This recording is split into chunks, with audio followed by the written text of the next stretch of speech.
Dwi wedi cael llawer o help trwy'r weithio yn y Llyfrgell Cenedlaethol Cymru. Cyn dechrau gweithio fel gweddefylwr, ces i cyfnod o salw difrifol ac mae raglen gweddefylio wedi darparu amgylchedd hwyliog a chyfeillgar i adeiladu fy nhydau cyn i fi mynd yn ôl i'r gwaith, gobeithio.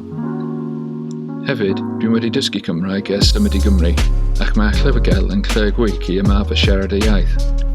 Mae pawb yn hyfryd ac mae'n gyfle wych i siarad gyda phobl sy'n iaith cyntaf Cymraeg. Nawr dwi'n fwy hyderus yn defnyddio iaith, diolch i'r staff yma ac y gwirfoddolwyr eraill. Mae'n bwysig gwneud gwaith da a talu sylw at manylion, ond gyda deunydd diddorol iawn, mae'n hawdd i fwynhau y gwaith.